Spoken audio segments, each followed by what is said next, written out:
অনেকে বলেন না যে টি-20 তরুণদের খেলা, বাট দিন শেষে অভিজ্ঞতা দোকানে কিনতে পাওয়া যায় না, অভিজ্ঞতা অর্জন করতে হয় এবং অভিজ্ঞতার মূল্যটা দিতে আসলে জানতে হয়। আমার কাছে মনে হয় যে আমাদের দেশে আমরা খুব কমই অভিজ্ঞতার মূল্য দিতে জানি, but on a given day বা অন আ গিভেন টুর্নামেন্ট এই অভিজ্ঞতা কতটুকু কাজে লাগছে, কিভাবে কাজে লাগছে।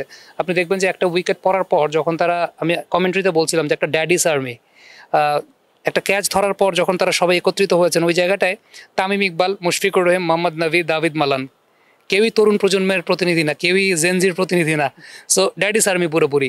তো এই এদের ম্যাচিউরিটির জায়গাটা আমার কাছে মনে হয় যেটা অন্য অনেকের চাইতে বেটার ডিসপ্লে করেছে এই টুর্নামেন্টে। তার মানে কি আসলে তারা আসলে মাঠের ক্রিকেটে মানে খেলছে যতটা তার চেয়ে মাথা দিয়ে বেশি খেলছে এবং সে কারণেই তারা আসলে এতটাই এগিয়ে। একেবারে আপনি দেখবেন যে কাইল মায়ার্সকে কিভাবে ব্যবহার করতে, কাইল মায়ার্সকে কিন্তু টানা 4টা ওভার বোলিং করিয়ে দিয়েছেন। মানে ওই জায়গাটা নতুন বলের কাইল মায়ার্স ভালো বোলিং করছেন, তাকে সেই জায়গাটায় ইউজ করে নিয়েছেন। সব কিছু মিলিয়ে আমার কাছে মনে হয় যে অভিজ্ঞতার একটা মূল্য অবশ্যই আছে এবং মাঠের ক্রিকেট এক্সিকিউশনের জায়গাটায় তাদের চমৎকার captaincy all together, it's brilliant.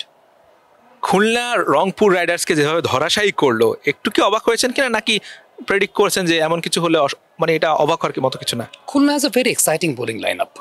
এই টুর্নামেন্টে আপনি দেখেন নাসুম, নওয়াজ দুজনেই একটা দলে আছেন এবং বেশ ভালো। আবু হায়দার রনি ইনিশিয়াল স্টেজে বেশ ভালো বোলিং করছিলেন, আমরা দেখতে পেয়েছি। তবে আমার কাছে মনে হয় যে খুলনার এই বোলিং লাইন আপটাতে নাসুম এবং নওয়াজ এই দুইটা খুব ভাইটাল ফ্যাক্টর। ইনিশিয়ালি মিরাজ খুব ভালো মতো ব্যবহার করতে পারছিলেন না দুজনকে, এখন খুব ভালো মতো ব্যবহার করতে পারছেন, যেভাবে ব্যবহার করার প্রয়োজন ছিল। আজকে জেসন হোল্ডারকে নিয়ে আসা হয়েছে, বাট খুব বেশি প্রভাব বিস্তার করতে পারেন নাই। But Khulna has a very exciting set up আমার কাছে পুরোপুরি মনে হয়। লোকাল কোচিং স্টাফ, ইয়াং প্লেয়ারদের দিয়ে পরিপূর্ণ, ফিল্ডিংয়ে যথেষ্ট ভালো এফোর্ট তারা দেন। ব্রিলিয়ান্ট। আমি এক্সপেক্টই করছিলাম যে Khulna will give a tough fight, but এতটা মানে আউটপ্লেট করে দেবে সেটা আসলে বুঝতে পারিনি। মেহেদী হাসান মিরাজের ক্যাপ্টেন্সি, তালহা জুবায়েরের কোচিং, এই দুইটার কম্বো বা তারা বেশ ক্যালকুলেটিভ পুরো টুর্নামেন্টে। তাদের কিন্তু অনেক বড় বড় কথা ছিল না কিংবা হুঙ্কারও ছিল না, একদম চুপচাপ খেলেছেন এবং নিজেদের গোলটার দিকে হাঁটছেন। কি মনে হয় চিটাগং কিংসের বিপক্ষে তারা আসলে কতটা এগিয়ে, তাদেরকে কতটা এগিয়ে রাখবেন, আর এই দুজনের কম্বোটা নিয়ে কি বলবেন? আপনি আরও একটা নাম মেনশন করতে আসলে ভুলে গেছেন, সেটা হচ্ছে মহসিন শেখ। এই টিমটার one of the main master minds Mohsin Sheikh, team analyst যিনি এই টিমটার, বাংলাদেশ টিমেরও সাবেক অ্যানালিস্ট, আফগানিস্তান টিমের অ্যানালিস্ট। তাকে নিয়ে আসলে অনেক কথা আছে। এশিয়া কাপে খুব সম্ভবত একটা ম্যাচে তিনি ক্যালকুলেট করতে ভুল করেছেন। দেখেন, একটা লোকের ক্যারিয়ার যখন এত বড়, একটা ভুল তিনি করতেই পারেন, কিন্তু এটা নিয়ে মনে হয় সবচেয়ে বেশি আলোচনা হয়েছে। আপনার প্রফেশনও ভুল হয়, আমার প্রফেশনও ভুল হয়, সবার প্রফেশনে ভুল হয়। তো একটা ভুল তিনি করেছিলেন, but he's a hard worker, he's brilliant as far as cricket knowledge is concerned. আমার কাছে মনে হয় যে he's very good, he's too good. এবং দেখবেন যে নাইম শেখের যে ব্যাটিংয়ের জায়গাটা, এটা আমি মহসিন শেখের সঙ্গে কথা বলছিলাম পার্সোনালি এটা নিয়ে। নাইম শেখ কিন্তু এখন গার্ড নেন কোথায়? আগে তিনি গার্ড নিতেন মিডল স্টাম্প করিডোরে, এখন তিনি গার্ড নেন লেগ স্টাম্প করিডোরে, এখন তিনি গার্ড নেন মিডল অফ করিডোরে। আগে তার অফ স্ট্যাম্পের বাইরের বলে যে একটা দুর্বলতার জায়গা ছিল, ওই গার্ড পজিশনটা চেঞ্জ করেছেন, এই রিচে তিনি এখন বলকে পাচ্ছেন। সো এই ব্যাপারগুলো নিয়ে আমি মহসিন শেখের সঙ্গে কথা বলছিলাম যে এই যে ট্রান্সফরমেশনটা, পরিবর্তনটা, এগুলো মনে হয় মানে অল টুগেদার একটা পরিশ্রমের ফসল। এবং তালহা জুবায়ের, মেহেদী হাসান মিরাজ কম্বোটা যেরকম আছে, বিহাইন্ড দ্য সিন মহসিন শেখের অবদানটাও অস্বীকার করা যাবে না। তারা খুব বেশি আওয়াজ দেয় নাই, but they are very much well connected with each others.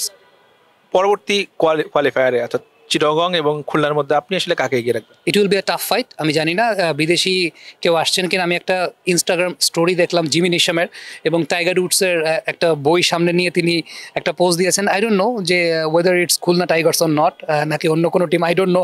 আপনার কাছে ইনফরমেশন থাকতে পারে, বাট যদি জিমি নিশামের ইনক্লুশনটা হয় খুলনা টাইগার্স টিমে, সেটা অবশ্যই একটা অ্যাডভান্টেজ, বাট অ্যাডভান্টেজ তো ক্রিয়েট করবে। হয়তো বা জেসন হোল্ডার কাছকে যে পজিশনটা খেলাচ্ছে, as far as batting is concerned, Jimmy Neesham is better than Jason Holder, that's what I feel.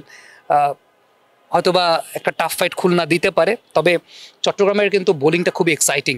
Shariful, Binura Fernando, Khaled Ahmed been one of the prominent bowlers in this tournament. Alis Al Islam আজকে length ম্যানেজমেন্টটা একেবারেই ভালো করতে পারেনি, but he has the potentiality. So তাদের bowling line আপটাও exciting আছে। কিন্তু আমার কাছে কেন যেন মনে হয় যে খুলনার ব্যাটিংটা, নাইম শেখ ভালো টাচে আছেন, ফর্মে আছেন, বোলিংটাও বেশ এক্সাইটিং। সব কিছু মিলে খুলনাকে আমি একটু এগিয়ে রাখবো। বিডি কুইক টাইমের ইউটিউবে সাবস্ক্রাইবার প্রায় মিলিয়নের কাছাকাছি, 4000 পূর্ণ হলেই হয়ে যাবে। যারা এই মিলিয়ন সাবস্ক্রাইবারের মধ্যে থাকবে তাদেরকে আমরা বিপিএল এ টিকিট দিব, শুধু সিঙ্গেল না, কাপল টিকিট দেবো। এইটা যদি আমাদের দর্শকদের একটু বলতেন যে আমাদের চ্যানেলটা যদি সাবস্ক্রাইব করে এবং লাকি সাবস্ক্রাইবার অবশ্যই মাঠে বসে বিপিএল খেলা দেখার টিকিট পাবে। bdcricketime.com এর ইউটিউব যে চ্যানেলটা আছে সেখানে 1 মিলিয়ন সাবস্ক্রাইবার হতে আর মাত্র 4,000 সাবস্ক্রাইবার বাকি। এর মধ্যে যদি আপনি আপনার সাবস্ক্রিপশনটা করে ফেলতে পারেন, you will get the opportunity BPL এর ফাইনাল ম্যাচ দেখার, এবং সেই সঙ্গে আপনি একা না, আপনি আপনার যে কোনো একজন সঙ্গীকে নিয়ে সেই খেলাটা দেখতে পারবেন। আমার কাছে মনে হয় যে so don't miss that opportunity, grab it up.